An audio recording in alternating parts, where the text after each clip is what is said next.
은혜 받으신 말씀은 요한복음 11장 25절에서 27절까지의 말씀입니다. 요한복음 11장 25절에서 27절까지 말씀을 다 같이 합독하겠습니다. 예수께서 이르시되 나는 부활이요 생명이니 나를 믿는 자는 죽어도 살겠고 무릇 살아서 나를 믿는 자는 영원히 죽지 아니하리니 이것을 내가 믿느냐. 이르되 주여 그러하외다.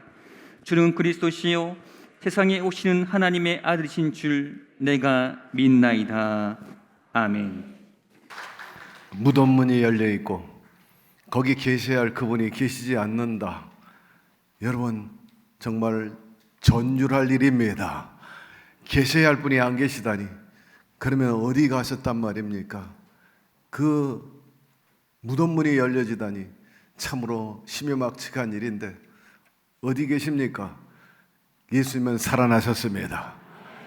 그분은 오늘 성령님으로 우리 가운데 와 계시는 것입니다. 부활절 아침에 그 부활의 예수님을 만나게 되기를 바랍니다. 그분은 생명의 근원이시고 우리에게 희망이요 빛이 돼 주시는 분이신 것입니다. 오늘 부활하신 그 예수님을 새롭게 만남으로 인해서 여러분의 삶의 모든 어두움이 사라지기를 바랍니다. 생명의 역동적인 역사가 일어나서 눌려있는 모든 삶 전반에서 다시 한번 재기하고 일어나기를 주의 이름으로 축복합니다. 오늘 본문을 중심으로 부활이 가져온 변화, 이 같은 제목으로 함께 은혜 나누겠습니다. 기독교는 부활의 종교요 생명의 종교입니다. 예수님께서 우리 모든 죄를 십자가에서 걸머지시고 대신 죽으시고 3일 만에 부활하셨습니다. 이 사건은 인류 최대의 사건이요 천지 만물 창조한 일의 유일한 사건인 것입니다. 이 부활이 주는 의미가 무엇입니까? 우선 첫째로 우리 모두가 그리스도와 함께 죽고 다시 살아난 것을 의미합니다. 너희가 세례로 그리스도와 함께 장사되고 또 죽은 자들 가운데 그를 일으키신 하나님의 역사를 믿음으로 말미암아 그 안에서 함께 일으키심을 받았느니라 하였습니다. 주님을 믿고 주님과 함께 죽고 주님과 함께 살아났어요. 이제는 그분과 하나가 되었습니다. 원팀이 된 것입니다. 예수님이 내 안에 살고 또한 우리 모두가 예수 그리스도 안에서 사는 것입니다. 예수님께서 십자가 고난 당하실 때 그분을 따랐던 제자들은 어떻게 했나요? 어디에 갔습니까? 그들은 두려워 떨었습니다. 혼비백산하고 다 도망가 버리고 말았습니다. 이런 겁쟁이들이 담대한 사람으로 변화됐는데 그것은 부활하신 예수님의 그 현현 앞에서 그들이 힘을 얻었기 때문인 것입니다. 시퍼런 서슬과 같은 대제사장 앞에서 또 많은 유대인들 앞에서 예수 그리스도는 주라고 담대히 외치게 된 사람들이 바로 제자들인 것입니다. 특별히 베드로가 안진뱅이를 고칠 때 이와 같은 이야기를 했어요. 하나님이 죽은 자 가운데서 그를 살리셨으니 우리가 이 일의 증인이라. 그 이름을 믿음으로 그 이름이 너희가 보고 아는 이 사람을 성하게 하였나니 예수로 말미암아 난 믿음이 너희 모든 사람 앞에 이같이 완전히 낫게 하였느니라. 예수 그리스도가 부활하심으로 그 부활의 능력을 믿는 자에게 이런 안진뱅이를 일으킬 수 있는 놀라운 기적의 역사를 일으키고 있다고 고백하게 된 것입니다. 베드로도 겁쟁이였습니다. 많은 제자들이 다 두려움에 떨었는데 이처럼 담대하게 부활하신 예수님을 증거하게 된 것은 전적으로 그들이 살아나신 예수님을 직접 만나고 경험하고 함께 했기 때문인 것입니다. 여러분, 우리도 그리해야 합니다. 살아계신 그 주님이 여러분과 동고동락하심을 믿으시면 아멘 하시기를 바랍니다. 혼자 사는 것이 아니기 때문에 이제 그분의 생명이 우리의 생명이 되었고 그분의 능력이 우리의 능력이 되고 그분의 소망이 우리의 소망이 된 것입니다. 뿐만 아니라 이제는 내 삶의 목적이 달라졌어요.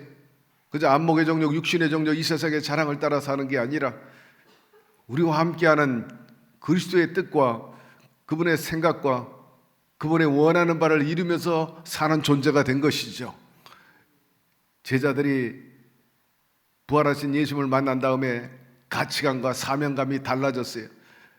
예수님을 잃어버렸을 때는 옛사람으로 돌아가가지고 바다에서 고기를 잡는 그런 처지였지만, 부활하신 예수님을 만난 다음에는 자기들의 존재 가치를 새롭게 깨닫고, 또 주님께서 당부한 내 양을 먹이라 한 것처럼 소명의식을 가진 후에 위대한 인생을 살아가게 되었던 것입니다.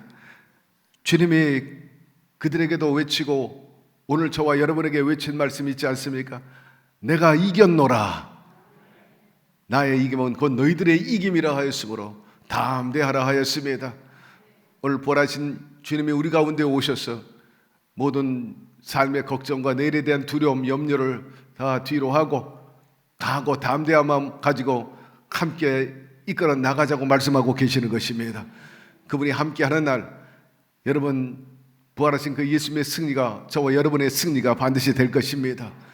두 번째로, 부활은 사탄을 짓밟는 그런 의미가 있습니다. 이미 하나님께서 예언의 말씀을 주셨어요. 아담과 하와가 범죄한 이후로 인간들이 사망을 얻게 되고 같이 엉겅퀴를 내는 그런 불행한 삶을 사셨는데, 이후로 둘째 아담 예수 그리스도를 이를 위해서 준비하신 것입니다. 죄의 자식, 마귀의 종노릇, 어둠의 자식으로 사는 것을 원치 않았기 때문에 우리 모두를 구원하기 위해서 독생자 예수 그리스도를 이 땅에 보내주신 거예요. 그리고 그분으로 하여금 우리 모든 죄를 걸머지시고 청산하시고, 이제는 잃어버렸던, 빼앗겼던 영혼을 되찾아 주시고 하나님의 자녀답게 살 수 있도록 길을 열어 주신 것입니다. 뱀 같은 마귀는 믿는 자를 호시탐탐 노리고 있지 않습니까? 우는 사자와 같이 삼키려고 두루 찾아다닌다고 말하고 있어요. 그 마귀에게 미혹에 걸려 물리게 되면 독이 온 인생에 퍼지게 되고, 그 독이 자식에게까지 미칠 수도 있지 않습니까? 그 사탄이 하는 목적이 무엇입니까? 그건 도둑질하고 죽어 멸망시키는 일인 것입니다. 아담과 하와가 범죄한 이후에 어둠의 자식들은 이런 못된 짓을 하고 지금도 있어요. 어제 뉴스에 보니까 가사 도우미를 집에 불렀어요. 일 좀 하라고. 그랬는데 수면제를 먹여가지고 잠자는 사이에 못된 짓을 했어요. 40대 남자입니다. 한 사람만 그런 줄 알았더니 현재까지 나온 숫자만 18명이 넘어가는데, 그건 분명 짐승과 같은 짓이고 마귀의 짓이요 어둠의 자식이 하는 일인 것입니다. 여러분, 이 세상에 이 같은 병리 현상들이 얼마나 많이 있습니까? 얼마나 많은 인생들이 망가지고 그 독이 퍼져가지고 그야말로 파멸에 이르고 있습니까? 그러나 두려워할 필요가 없다는 겁니다. 왜냐하면 독생자 예수 그리스도께서 이 사탄을 짓밟아 버렸다는 것입니다. 진이겨 버렸다는 것입니다. 말씀해 보니 하나님께로서 나신 자가 우리를 지키시며 약한 자가 만지지 못한다 하였던 것입니다. 여러분, 아담과 하와가 범죄함으로 마귀 사망 권세 아래 놓여 있게 되었지만, 이제 예수 그리스도께서 십자가에서 모든 죄값을 청산하심으로 인해서 더 이상 사망 권세에 있지 않고 어둠의 권세에 있지 않고 우리는 생명의 권세로 살아가게 된 것입니다. 그렇기 때문에 바울이 이같이 갈파하고 일갈했어요. 사망아, 내 쏘는 것이 어디 있느냐, 내 이기는 것이 어디 있느냐라고 외치지 않았습니까? 세계 위대한 인물들은 다 무덤이 있다고 말합니다. 그것을 자랑하죠. 그러나 우리 예수님은 무덤이 없어요. 예수님의 그 생명이 얼마나 강했으면 무덤이 감히 예수님을 가둘 수가 없었던 거죠. 아니, 심지어 사망 권세 가졌던 사탄조차도 그 예수님을 감옥에 묶어놓을 수가 없었어요. 우리 예수님은 생명의 근원이기 때문인 것입니다.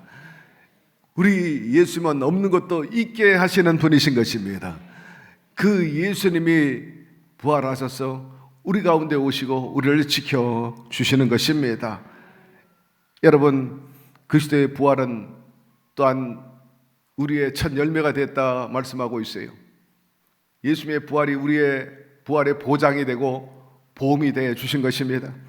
이제 그리스도께서 죽은 자 가운데서 다시 살아나서 잠자는 자들의 첫 열매가 되셨도다. 사망이 한 사람으로 말미암아 쓰므로 죽은 자의 부활도 한 사람으로 말미암아 얻게 되느니라 기록되어 있습니다. 이것은 마치 고구마 수확하는 이치와 같아요. 고구마 하나 잡아당기면 줄줄이 따라 올라오지 않습니까? 아담이 범죄함으로 인해서 줄줄이 사망의 길로 갔는데 둘째 아들 예수 그리스도를 통해서 이제 생명의 길로 줄줄이 나오게 된 것입니다. 고린도전서 15장에 다시 한번 말씀합니다. 아담에서 모든 사람이 죽은 것 같이 그리스도 안에서 모든 사람이 삶을 얻으리라 하신 것입니다. 그로 인해서 우리 모두는 죄사함 받고 이제는 선민이 됐습니다. 더 이상 죄인도 아니고 어둠의 자식도 아니고 사탄의 종로로 탈 필요도 없어요.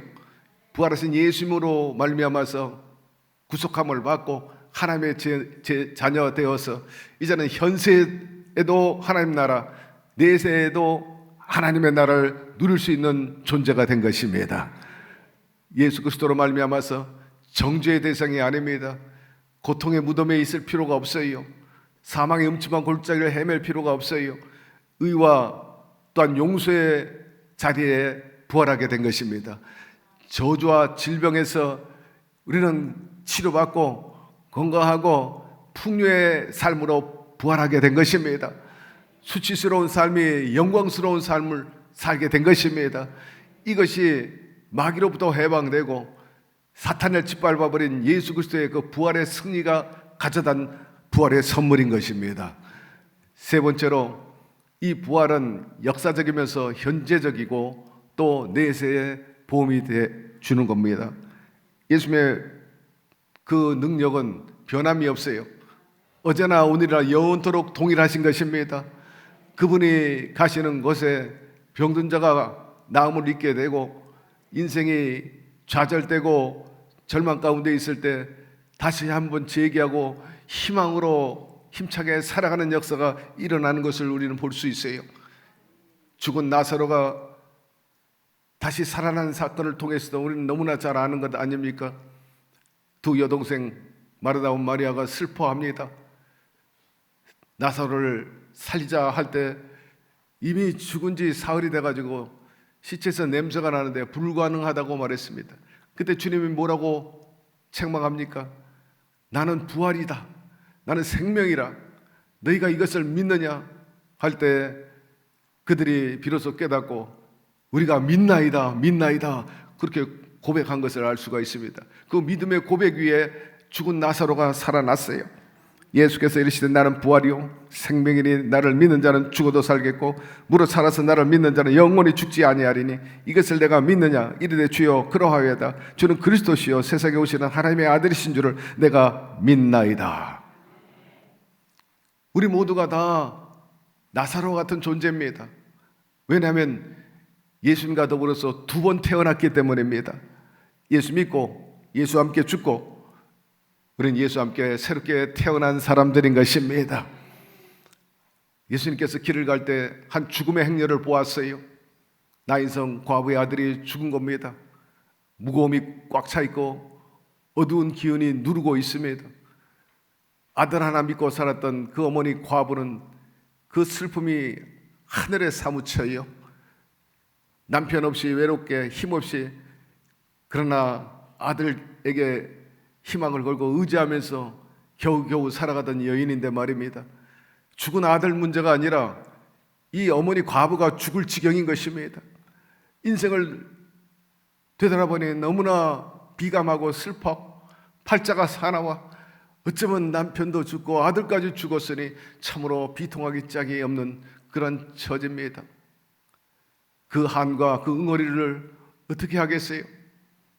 그러니 바라보는 모든 사람들 마음이 갈기갈기 찢어졌을 것입니다. 그런데 예수님이 그 모습을 보셨어요. 그리고 다가가셔서 그 여인의 한과 응어리를 풀어주신 것입니다. 죽은 그 아들을 살려내시고 그 어미의 품에 안기게 해 주었습니다. 우리 예수님은 오늘날도 마찬가지예요. 우리의 인생의 한을 보고 계십니다. 여러분의 응어리가 뭔지를 지금 살피고 계십니다. 도와주기를 원하고 위로하기를 원하고 그리고 일으켜 세워주시기를 원하시는 분이신 것입니다.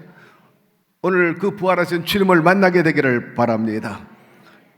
베드로는 또한 부활의 능력을 받았어요. 어느 날 요바에서 두 사람이 찾아왔습니다. 베드로 사도님, 요바에 다비다라는 여인이 있는데 갑자기 죽었어요. 그래 오셔서 좀 어떻게 해주세요, 살려주세요 요청합니다. 그들의 믿음도 정말 대단합니다. 그들의 요청에 주저함없이 베드로가 요바로 달려갑니다. 가보니까 여인이 죽어 누워 있어요. 그는 엎드려 기도합니다. 주변에 있는 사람들 다 물리칩니다. 과부들 물리치고 우는 사람 다 물리치고 하나님과 독대하면서 살아계신 야훼 하나님, 부활하신 주님이여, 이 다비다를 살려 주시옵소서. 간절히 기도하는 모습을 봅니다. 베드로가 사람을 다 내보내고 무릎을 꿇고 기도하고 돌이켜 시체를 향하여 이르되 다비다야 일어나라 하니 그가 눈을 떠 베드로를 보고 일어나 앉는지라. 이 얼마나 놀라운 기적입니까? 어찌 이런 일이 일어날 수 있습니까? 베드로가 이어서 이렇게 기록되어 있는데 손을 내밀어 일으키고 성도들과 과부들을 불러 들여 그가 살아난 것을 보이니 온 요파 사람이 알고 많은 사람이 주를 믿더라 합니다. 믿으시면 아멘 하시기를 바랍니다. 죽은 다비다가 살아나고 또 많은 사람들이 그것을 보고 믿고 알게 되었다라는 것입니다. 다비다가 이렇게 살아난 여러 가지 이유 중에 하나는 그가 살아있을 때 많은 좋은 일을 했다는 겁니다. 불쌍한 과부들을 위해서 옷도 지어주고 선행을 많이 베풀었어요. 성경 기록에 보면 이곳저곳에서 우리가 알 수 있는 것은 이러한 놀라운 기적과 응답, 부활의 역사는요, 반드시 선함과 인과관계가 있다는 것입니다. 그렇기 때문에 사랑하는 성도 여러분, 이왕이면 남은 생에 살아가는 동안에 선한 사업에 부하게 되기를 바랍니다. 그것이 곧 장래를 위해 좋은 터가 될 수 있다고 언급하고 있지 않습니까? 여러분, 오늘날 우리 주님은 이런저런 모양으로 이런 살리는 역사를 베풀어 주시는 것입니다. 우리 삶 주변에 역경 속에, 고통 속에 신음하는 사람들이 여전히 많이 있습니다. 여러 사람이 있지만 다 설명할 수는 없지만 한 사람을 소개한다면 이재서라는 그런 청년입니다. 이 청년은 앞을 못 보는 시각장애인입니다. 처음부터 앞을 못 본 게 아니에요. 생활에 오다가 그만 눈에 질병이 생기고 그로 인해서 실명하게 되었습니다. 그야말로 인생이 창창한데 앞이 안 보이니 절단강산입니다. 절망의 방에 갇혀버리고 말았어요. 그야말로 비감하기 짝이 없는 것입니다. 젊은 시절에 그렇게 됐으니 가족도 슬퍼하고 특히 형이 그 아우를 데리고 병원을 찾아갑니다. 선생님, 제 이 눈을 동생에게 주고 싶습니다. 이식시켜 주십시오. 의사가 고개를 좌우로 흔들면서 불가능한 일입니다. 그 얘기를 듣고 형과 아우 부둥켜 안고 엉엉 웁니다. 그야말로 병원이 떠나갈수록 슬피 두 형제가 부둥켜 안고 울었던 것입니다. 이제서 이 사람 마음에 억울함이 가득 차고 분노가 치밀고 그야말로 그저 죽고 싶은 생각만 끝이지 않았던 겁니다. 그런데 어느 날 한 목사님의 말씀을 듣게 되었습니다. 사람에게는 육의 눈뿐만 아니라 마음의 눈도 있고 지성의 눈도 있고 또한 하나님을 바라볼 수 있는 영의 눈도 있느니라. 한 눈을 잃어버렸다고 인생 포기하거나 절망한다면 그것은 어리석은 일이라. 그 도전적인 말에 이제서 이 청년이 큰 깨달음이 있고 그래서 다시 한번 스스로 추스르기를 시작하고 다잡기 시작을 합니다. 그래, 아직도 내게 세 가지 눈이 남아있다면 내가 반드시 그것을 경험하며 살아가리라. 마음의 꿈을 계속해서 세우기로 합니다. 소설가였어요. 그래서 글을 쓰고 습작을 하고 하는데 친구들이 와서 이같이 말합니다. 여보게 친구, 비장애인들도 성공하기 어려워 어떻게 소설가로 성공을 하겠는가? 그러지 말고 안마하면서 먹고 살아라. 침수를 놓고 먹고 사는 게 편해. 우리처럼 그렇게 살아라. 권면했어요. 그럼에도 불구하고 이 청년은 꺾이지 않았습니다. 하나님께 매달리고 목표를 향해서 또 열심히 글을 쓰고 기도하는 가운데 신앙의 글도 쓰고 동시에 복음을 실은 그런 글도 실었어요. 그런 과정 속에 성령의 감동이 있어가지고 야, 이러지 말고 내가 사명자가 돼야 되겠다 해서 열심히 공부한 끝에 총신대학에 입학하게 됩니다. 정상적인 사람들이 다니는 이 학교에 여러분 장인이 가서 공부한다는 건 정말 쉬운 일이 아니죠. 그럼에도 불구하고 도전하고 문을 두드려서 드디어 그가 대학생이 되고 열심히 공부를 합니다. 꿈은 거기서 그치지 않고 미국을 향해 나가죠. 결국 그는 미국으로 유학까지 가게 됩니다. 여러분, 여러 가지 장애가 있음에도 불구하고 미국까지 가서 공부한다는 것 정말 만만치 않은 일인데, 여러분 각고의 노력 끝에 이분이 자그마치 10년 만에 박사학위를 받게 됩니다. 그리고 10년 동안 온갖 노력을 많이 한 가운데 특별히 이 미랄 선교에 앞을 못 보는 분들을 위한 선교 복지를 위해서 애를 쓰고 오늘날은 아주 큰 단체가 되었답니다. 세계 6대 도시에 지부를 둘 정도로 말입니다. 한국의 미랄 선교회는 1만 명의 회원을 두고 있는 그런 공동체의 주인공이 되었어요. 그럼 그 전에 이미 총신대학의 교수로 임용하게 되고 2019년도 지난 4년 전쯤에 그런 비장애인들, 기라성 같은 학자들, 석학들을, 신학자를 다 제껴버리고 총신대학의 학장이 됩니다. 총장님이 되시는 것입니다. 할렐루야.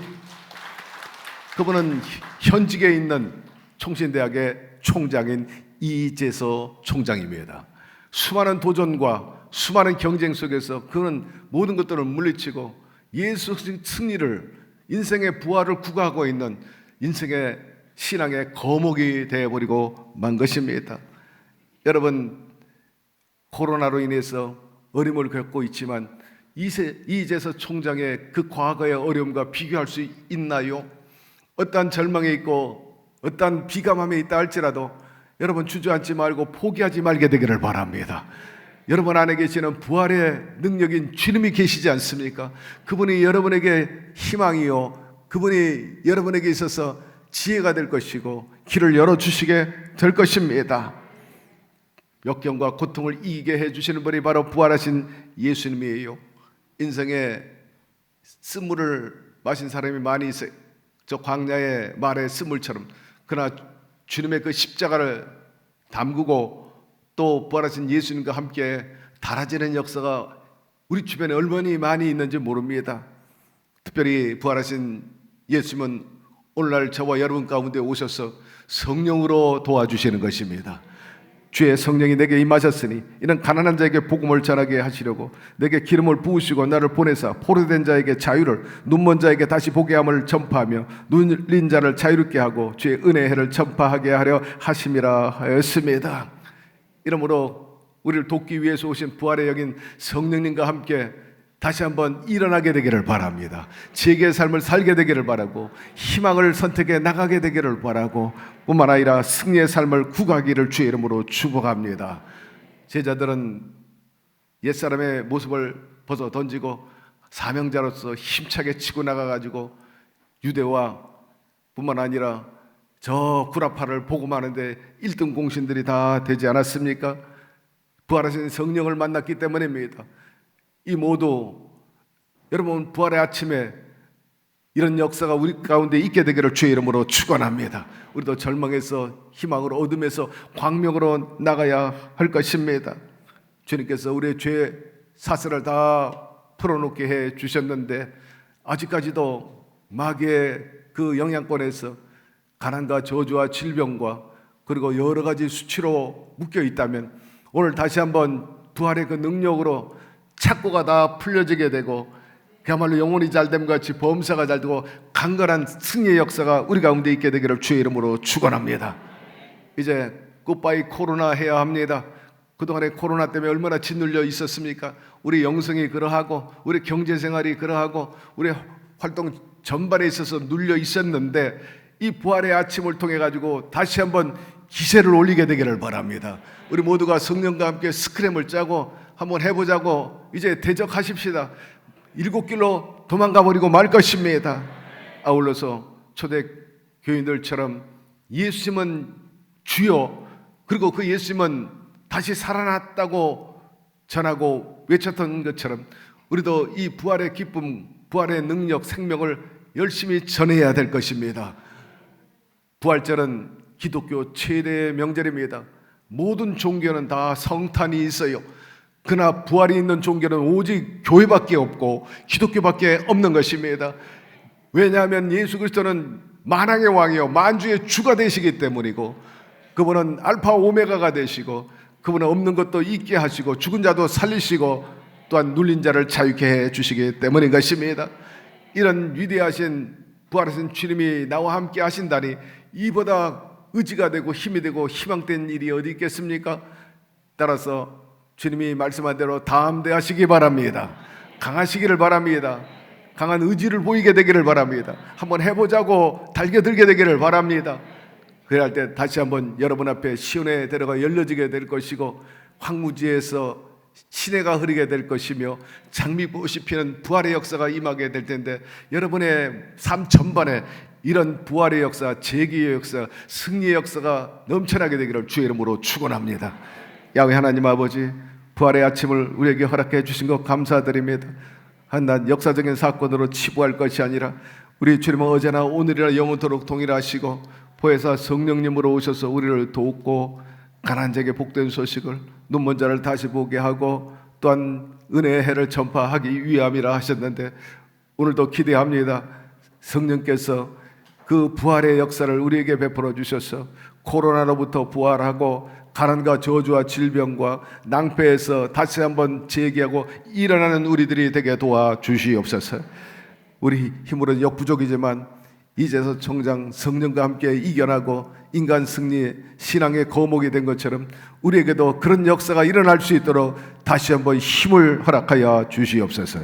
아버지, 병든 자를 치유하여 주시고, 아버지 모자란 사람들을 물질적으로 가득히 채워주셔서 항상 넉넉하게 도와주옵시고, 수치가 변해서 영광이 되는 삶을 살게 해주시고, 우리 모두가 신앙과 삶을 성공으로 이끌어가지고 부활하신 예수님이 살아계심을 입증하게 하여 주시옵소서. 예수 그리스도의 이름으로 기도드리옵나이다. 아멘.